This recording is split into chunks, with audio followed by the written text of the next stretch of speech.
In what you've done with your life thus far, is it giving you what you want?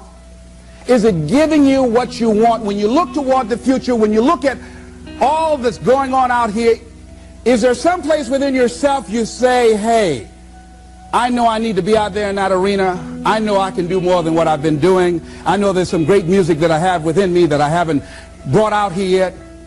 Is that something that you begin to look at within yourself?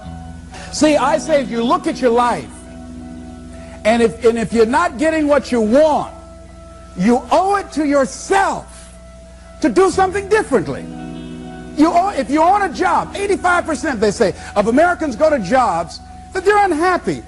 If you're doing something 8 hours a day that you don't like, it's not giving you what you want, it's not giving you a strong feeling of satisfaction and fulfillment, you're miserable, you hate to go there, you're depressed just thinking about it, you sing the "Thank God It's Friday" song every week. If that's what it is, you owe it to yourself to start strategically working to change directions. See, but you know what most people will do? Most people will resist change. Most people will fight change as if change would be worse than what they're experiencing. See, they know this. They're familiar with this. Most people will not challenge the unknown. They won't just step out there. See, there's certain things that's got to be in place. They got to see it all together. And life isn't like that. That's not how you grow. So as you look at your life, you're saying, I'm not getting what I want. As you begin to look toward the future, begin to know that whatever it takes for you to create that, you've got that in you. You've got that. You've got genius in you. You've got goodness in you. You've got creativeness in you. If you decide to take the initiative to change the current quality of your life, I say to you that you will find that the universe is on your side, that life is on your side. Now, will it be turbulent? Yes. Will it be easy? No, no. Will you have some opposition? Yes. Will I make a lot of mistakes? Yes. Will I get hurt? Yes. Yes. See, a lot of people won't try anything different in life because they don't want to get hurt. Let me tell you something. It's too much pain to duck. Pain is everywhere. You can hide under here. It will come where you are. It's everywhere. Viktor Frankl calls it unavoidable suffering. You can't duck it. But most people spend their life not wanting to deal with the pain of rejection, the pain of defeat, the pain of being disappointed, the pain of losing, the pain of failure, the pain of being criticized, the pain of not being liked, the pain. That's called life. Life is full of pain. It's everywhere. But guess what? There's no gain without pain. Because it's the pain of regret that you experience. If I had it to do over again, that's a pain. Don't you know that's something? When you know, I was in a seminar once and this lady stood up. If I had my life to live over again, she talked about all of the things that she would do. And you can feel the pain of regret in her voice. The pain of regret. She still experienced pain. She was trying not to experience the pain of defeat, the pain of disappointment, the pain of loss, the pain of lack of support. And she still experienced pain. It was right there. We can't get around it. Most people are governed by their habits, their fears, and the opinions of others. A lot of people never try anything differently because they have been convinced by people in their lives that they value that they can't do it. They're living within the context of the opinions that other people have of them, the low expectations. Many people doubt themselves because when they thought about doing something at some critical point in their lives, somebody they respected and honored, somebody they believed in, somebody that they loved, someone they trusted said, you can't do that. And they accepted that. As you look at your life, ask yourself the question, What would your life be like? What would your life look like if you decided not to care what people thought of you? What would your life be like if you decided to give up some of your fears? What would your life be like if you decided to become courageous? What would your life be like? If you decided to act on your dream, if you did what you felt in your heart. You know what courageous means? Tom Rusk and Randy Reed said, they said that courage comes from a French word which means of the heart. But how does it feel to you? He says it's courage, you know, it takes courage to live. Says most people go through life not allowing themselves to step out because they don't want to let go. They don't want to be blown around. They don't want to be moved. The courage to face life's whirling wind of contradictions. The courage to love yourself. The courage to love. For years, I was afraid to love. The courage to take a chance. The courage to be who you are. He says courage isn't for somebody else, for medals, applause, or moral debts. Courage is what at that moment feels most right for you. Not just situational ethics, but what feels right in your heart. The word of the heart. What feels right in your heart. One great philosopher says, cowards die many times before their deaths. The valiant never taste of death but once. What does that mean? That valiant people aren't afraid? No, no, no. It means that they experience that fear and they move forward. They move forward anyhow. Many people are dead now. Many people are allowing their dreams to die. Many people are allowing their ideas to lie dormant and collect dust. Many people have all this talent and ability that they are allowing to be buried inside of them, that they will take with them to their graves because they didn't have the courage to be who they are. And I say, as you begin to look toward the future and manifesting your greatness, it's going to take everything in you, that your life deserves the concentrated effort to begin to look at how is it that I can express more of me?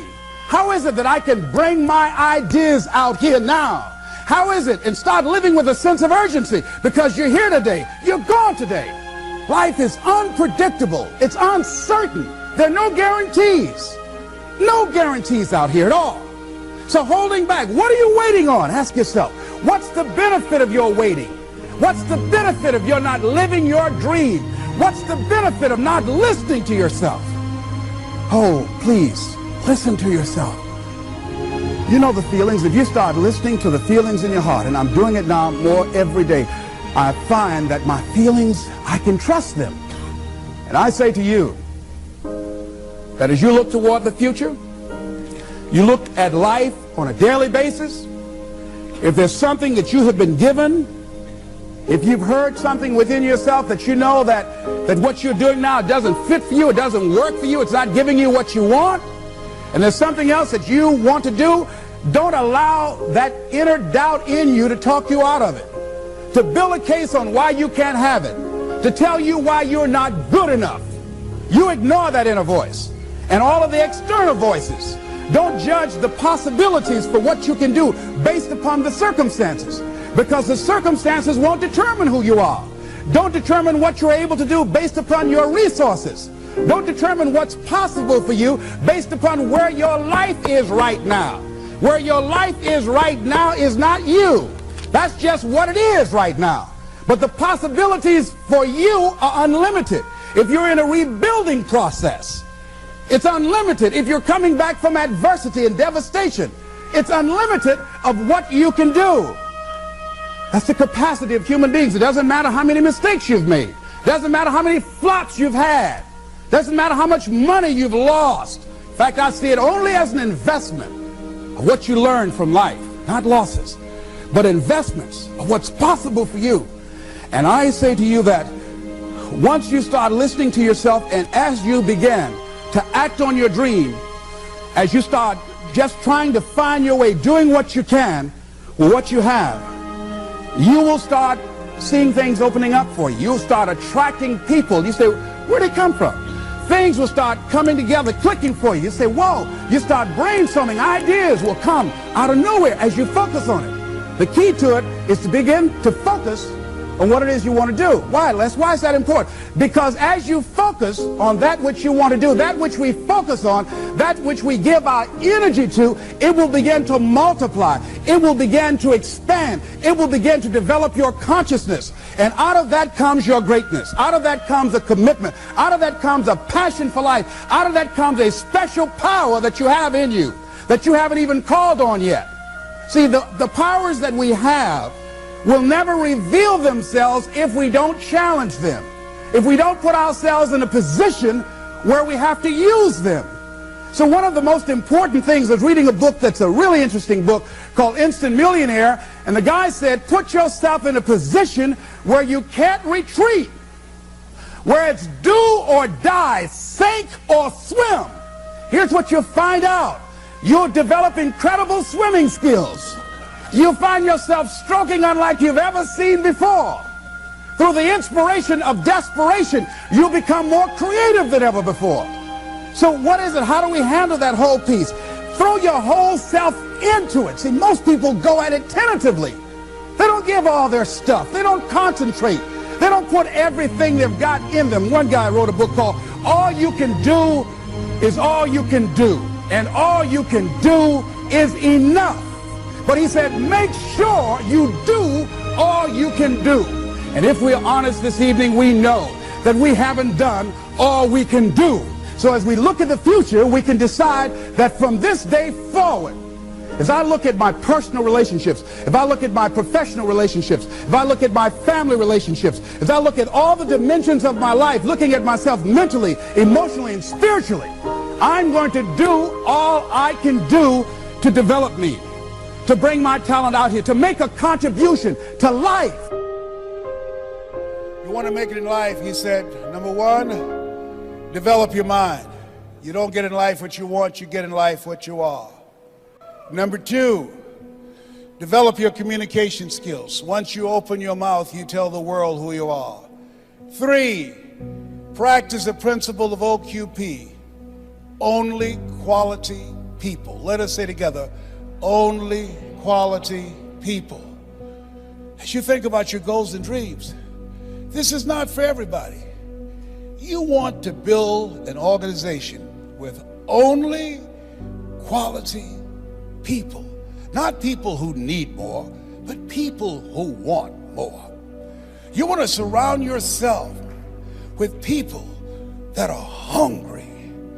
People that are hungry are willing to do the things today others won't do in order to have the things tomorrow others won't have. People that are hungry do what they know, not what they feel. See, I didn't do this for years because I knew it would be hard. And Mr. Washington said something to me. Mike Williams, my mentor, you want to go online and find his book, The Road to Your Best Stuff.